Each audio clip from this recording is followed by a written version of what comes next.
We've discovered more about the world than any other civilization before us. But we have been stuck on this one problem. How do proteins fold up? How do proteins go from a string of amino acids to a compact shape that acts as a machine and drives life?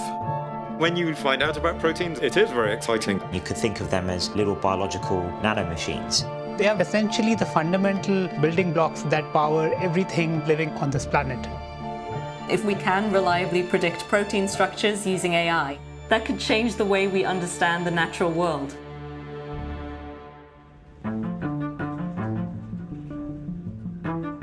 Protein folding is one of these holy grail type problems in biology. We've always hypothesized that AI should be helpful to make these kinds of big scientific breakthroughs more quickly. And then I'll probably be looking at little tunings that might make a difference. You should be creating histogram 1 and a background histogram. We've been working on our system AlphaFold really hard now for over 2 years. Rather than having to do painstaking experiments, in the future biologists might be able to instead rely on AI methods to directly predict structures quickly and efficiently. Generally speaking, biologists tend to be quite skeptical of computational work, and I think that skepticism is healthy and I respect it, but I feel very excited about what AlphaFold can achieve. CASP is when we say, look, DeepMind is doing protein folding, this is how good we are, and maybe it's better than everybody else, maybe it isn't. We decided to enter CASP competition because it represented the Olympics of protein folding.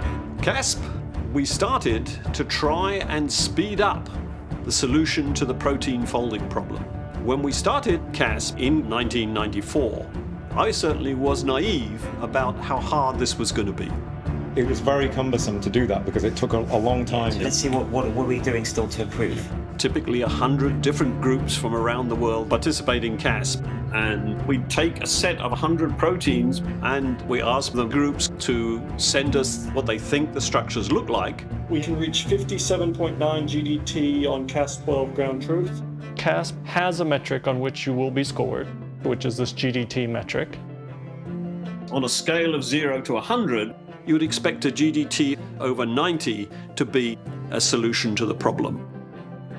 If we do achieve this, this has incredible medical relevance. The implications are immense, from how diseases progress, how you can discover new drugs. It's endless. I wanted to make a really simple system, and the results have been surprisingly good. The team got some results with a new technique. Not only is it more accurate, but it's much faster than the old system. I think we'll substantially exceed what we're doing right now. Well, then it's a game changer, I think. In CASP 13, something very significant had happened. For the first time, we saw the effective application of artificial intelligence. We've advanced the state of the art in the field, So that's fantastic, but we've still got a long way to go before we've solved it. The shapes were now approximately correct for many of the proteins, but the details, exactly where each atom sits, which is really what one would call a solution, were not yet there. It doesn't help if you have the tallest ladder when you're going to the moon. we hit a little bit of a brick wall since we won CASP. Then it was back to the drawing board and like, what are our new ideas? And then it's taken a little while, I would say, for them to get back to where they were, but with the new ideas. And then now I think we're seeing the benefits of the new ideas. They can go further, right? So that's a really important moment. We've seen that moment so many times now, but I know what that means now, and I know this is the time now to press. We need to double down and go as fast as possible from here. I think we've got no time to lose. So the intention is to enter CASP again. CASP is deeply stressful. There's something weird going on with the learning, because it is learning something that's correlated with GDT, but it's not calibrated. I feel slightly uncomfortable. We should be learning this, in the blink of an eye. The technology advancing outside DeepMind is also doing incredible work. And there's always the possibility another team has come somewhere out of left field that we don't even know about. Someone asked me, well, should we panic now? Of course, we should have been panicking before. It does seem to do better, but still doesn't do quite as well as the best model. So it looks like there's room for improvement. There's always a risk that you've missed something, and that's why blind assessments like CASP are so important to validate whether our results are real. Obviously, I'm excited to see how CASP 14 goes. My expectation is we get our heads down, we focus on the full goal, which is to solve the whole problem.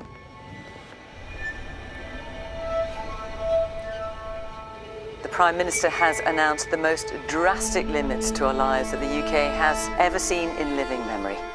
I must give the British people a very simple instruction. You must stay at home. We were prepared for CASP to start on April 15th because that's when it was originally scheduled to start, and it's been delayed by a month due to coronavirus. I really miss everyone. I struggled a little bit just kind of getting into a routine, especially with my wife. She came down with the virus. I mean, luckily it didn't turn out too serious. CASP started on Monday. Can I just check this diagram you've got here, John? This one where we ask ground truth. Is this one we've done badly on? We're actually quite good on this region. If you imagine that we hadn't have said it came around this way, but had put it in down the right instead. spot. Yeah. One of the hardest proteins we've gotten in CASP thus far is a SARS-CoV-2 protein called ORF8. ORF8 is a coronavirus protein. We tried really hard to improve our prediction, like really, really hard. Probably the most time that we have ever spent on a single target. So we're about 2/3 of the way through CASP, and we've gotten 3 answers back. We now have a ground truth for ORF8, which is one of the coronavirus proteins. And it turns out we did really well in predicting that. Amazing job, everyone, the whole team. It's been an incredible effort. Here what we saw in CASP 14 was a group delivering atomic accuracy off the bat, essentially solving what in our world is 2 problems. How do you look to find the right solution, and then how do you recognize you've got the right solution when you're there? All right, are we mostly here? I'm going to read an email. I got this from John Malt. I'll just read it. It says, John, as I expect you know, your group has performed amazingly well in CASP 14, both relative to other groups and in absolute model accuracy. Congratulations on this work. It is really outstanding. AlphaFold represents a huge leap forward that I hope will really accelerate drug discovery and help us to better understand disease. It's pretty mind-blowing. You know, these results were, for me, having worked on this problem so long, after many, many stops and starts, and will this ever get there? Suddenly, this is a solution. We solved the problem.